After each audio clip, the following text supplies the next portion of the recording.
Welcome to Insider Insights, where we dive into hot topics facing the financial services industry. Today, we're excited to speak with Matt Condos, Senior Vice President of Retirement Plan Services at Lincoln Financial Group, and Brian Hodgins, Head of Research for LIMRA and LOMA. Listen in as Matt and Brian explore the evolving role of in-plan annuities in defined contribution retirement plans. Welcome to the latest episode of Insider Insights, where we explore the evolving landscape of financial services. I'm Brian Hodgins, Head of Research for LIMRA and LOMA. Joining me is Matt Condos, Senior Vice President of Retirement Plan Services Product at Lincoln Financial. Matt has been instrumental in leading initiatives that integrate guaranteed income solutions into retirement plans. Together, we'll discuss the innovations, challenges, and future of in-plan annuities in the defined contribution space. Matt, welcome to the podcast. Hey, thanks, Brian. I really appreciate the opportunity to be here and speak with you about this important topic. Lincoln serves as both a record keeper and a product manufacturer. And so we've amassed some good insights and experience, and I'm happy to share those today with you. Thanks again for having me. Yeah, great to have you here, Matt. Let's kind of jump right into this topic. Let's start with how Lincoln views the role of in-plan annuities in today's retirement landscape. Yeah, so overall, from the top of the house, we see a tremendous opportunity to provide millions of Americans retirement security, both outside their DC plan, as well as within the DC ecosystem. And specifically in the DC space where I operate, I think a retirement plan should include a plan for retirement. And a fiduciary committee should consider that as part of managing their retirement plan in the best interest of participants. You may remember that last year was the 50th anniversary of ERISA, and the RIS in there stands for Retirement Income Security. The original purpose of this legislation was to provide security in retirement for Americans. And while, I think we've executed well on the savings piece, we still have some work to do as an industry to make sure that those who save are able to convert those savings into income in retirement and feel confident they're not going to run out of money. I think a lot about the guaranteed sources of retirement income, and we believe strongly in those.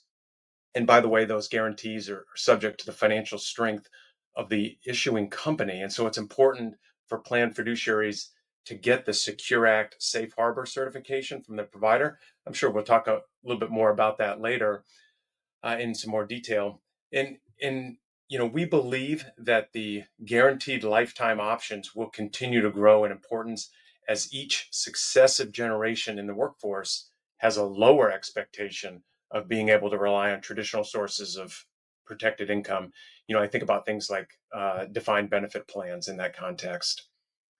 And I want to add another point about some research that we've done in partnership with Greenwald that clearly shows employees want lifetime income. About 80% of participants believe employers have a moderate to high responsibility to help employees generate income and develop a withdrawal strategy for retirement income. Yeah, Matt, that last point you made there is a good one. I mean, the polling and the research that's been done over the years around participants, asking them about having a guaranteed income source in their 401k plan has always been highly publicized. And I think what you shared with, the kind of the purpose and the structure when you think about ERISA, it's starting 50 years ago. And really, 401k plans were designed as an accumulation vehicle. There really wasn't they really weren't designed for withdrawing assets in a more systematic way. And I think the in-plan annuity and a guaranteed income source provides that systematic way of withdrawing money and providing that secure retirement. Thinking about Lincoln and thinking about how you've got products in in the marketplace today. Walk me through sort of that development that goes into that, your suite of in-plan guaranteed income products. How did you come about with the products you have in market today? Yes, and ultimately we want to provide a scalable way for employers to give their employees access to the institutionally designed and priced products within their plan.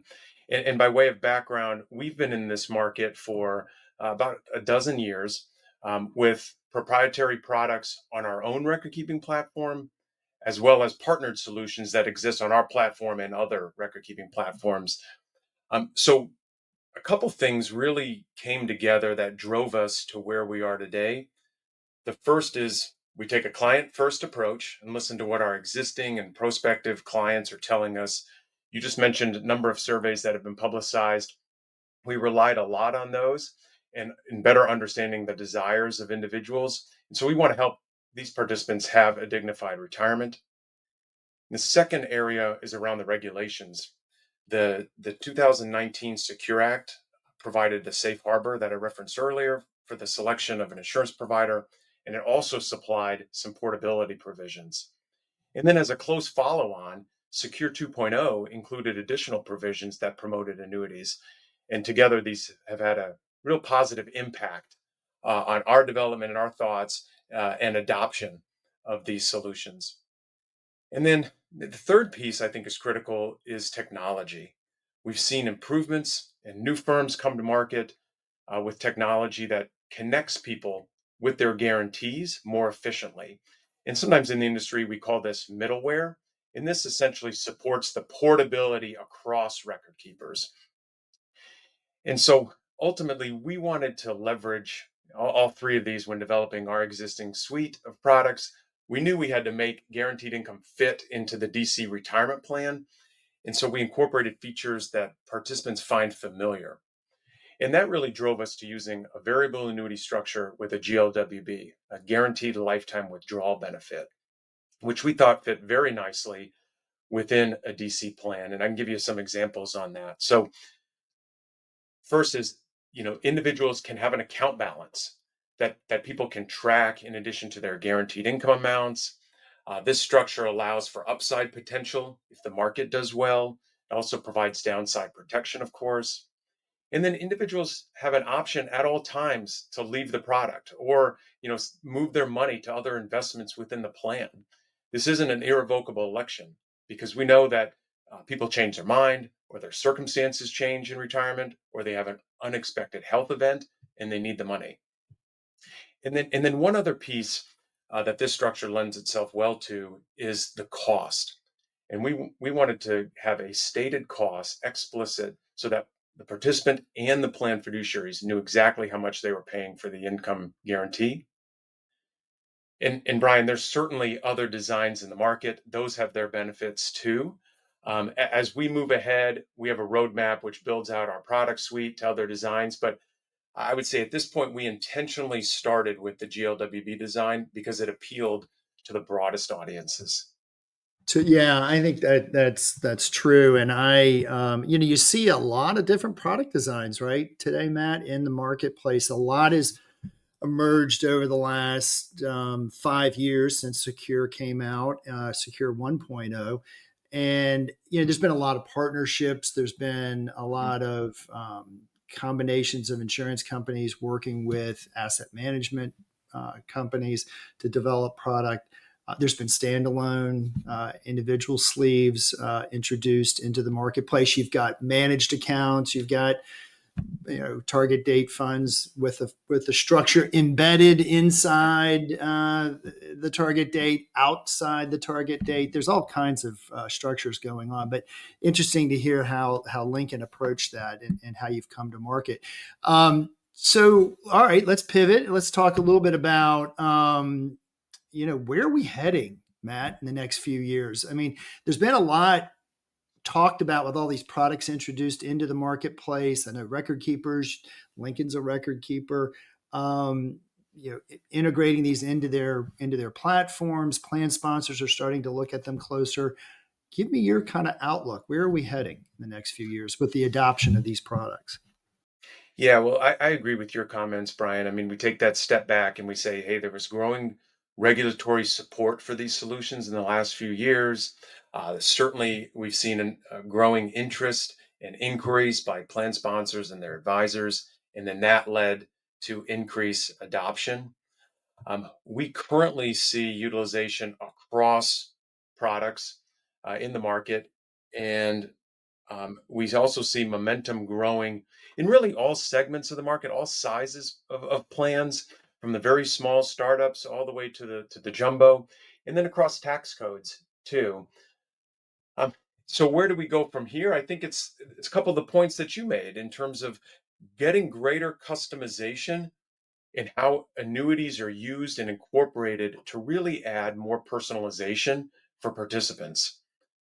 And we're doing personalized approaches across the board, not just in the annuity space or the income space, but this is certainly uh, a natural extension here. And how do we take the income component and embed it within managed accounts or advisor managed accounts? As you mentioned, either a component of a custom target date offering as plans work with their advisor to develop something more customized to their demographics. We've also seen offerings that wrap an entire target date fund, so it can be used, as a full component of an individual's retirement program. And then there's certainly going to be other innovations like these going forward. I think the key is to marry these up with other things going on within the retirement plan, so it feels like a natural extension and it's something that's familiar to participants.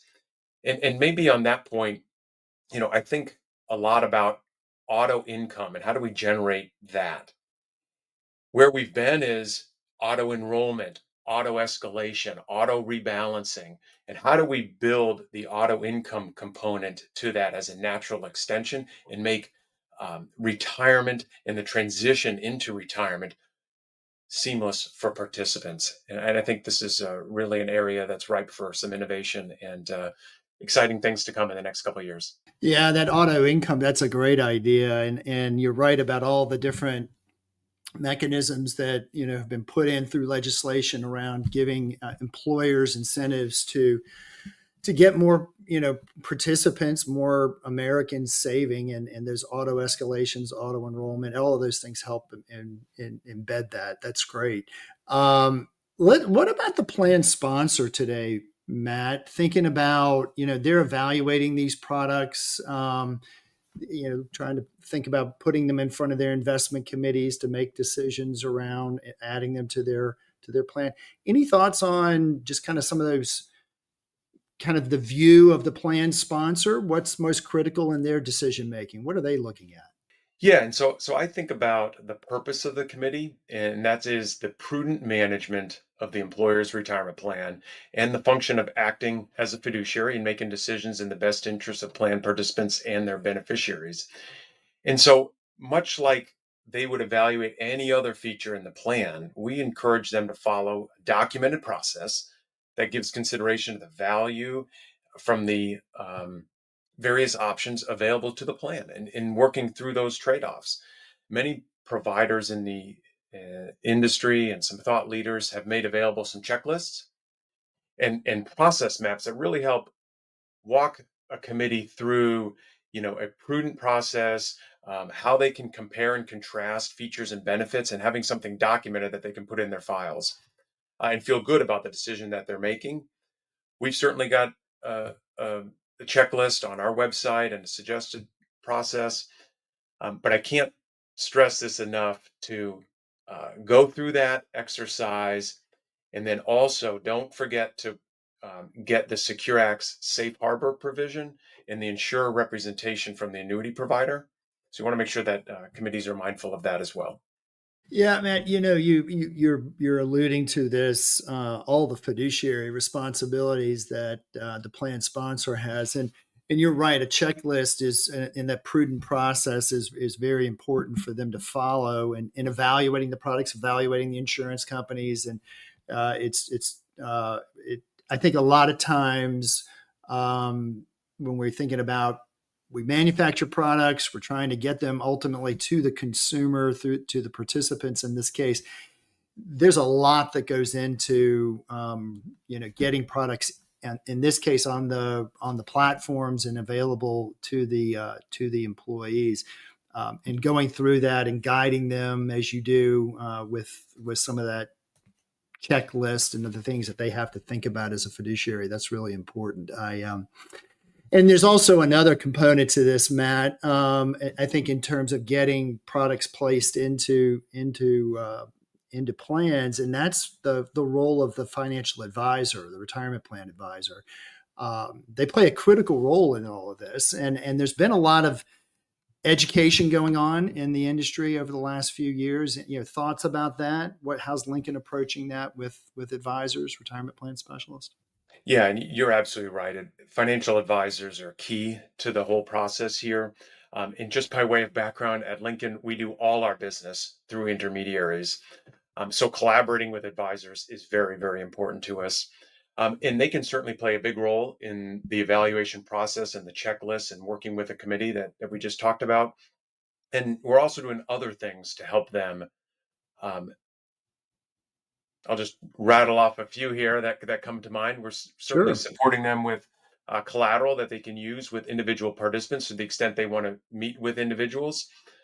We have some data that we can give advisors that'll show the impacts on a particular plan's populations. So I think about things like case studies, but also projections that may be specific to their clients. So if they want to work directly with the plan sponsor, they've got some backup and material that they can use. Additionally, we've hosted a number of online and in-person events to help give advisors an overview of the in-plan market. We find these very helpful because we outline the why for in-plan guarantees. We also supply the what, which gives them a landscape view of the various options in the market and some of the benefits and features and trade-offs. And then we also talk a little bit about the how, so they can think through the process and how they can incorporate into their practice. And then one other piece that I think is important is we do a lot of stuff, to support our own educational efforts out in the market, but it's also very, very important that we join with others in the industry. And we do that through various webinars. We've collaborated on industry white papers. We've participated in various industry panels where we talk about these items and really educate and collaborate with the advisor community. Yeah, Matt, that I think this is a great example where the industry working together, around education of these advisors, consultants in this space is so important. I'm just curious, from a wholesaling perspective, do you have a dedicated team to the defined contribution space that covers these retirement plan specialists? We do, and they go out and talk to these advisors about everything related to the retirement plan so that it's an integrated story. And we help collaborate with them on what pieces do they want to bring to their clients and how do they elevate and expand their practice. Yeah, I think that's great that you've got those dedicated resources there. Um, so Matt, let me wrap with a quick thought. If you're peeking out and you're looking at your colleagues in this space, what advice would you offer to other financial institutions or plan sponsors considering these products to be put into a plan or want to get into this market? What advice do you give? Yeah, well, I hope we've covered a lot of ground here today, Brian, and I hope my comments have shown that we feel strongly about this space, and we believe that integrating annuities into the retirement plan is very important. But maybe I'll add a couple other things, and first, I would say look at the plan through the lens of the average participant. They are looking to their employer to provide it all: the plan design, the tools, the education, the investment options, and products that help set them up and sustain them in a dignified retirement. It's incumbent upon the fiduciary committee to explore these options and make sure that they meet participants' needs.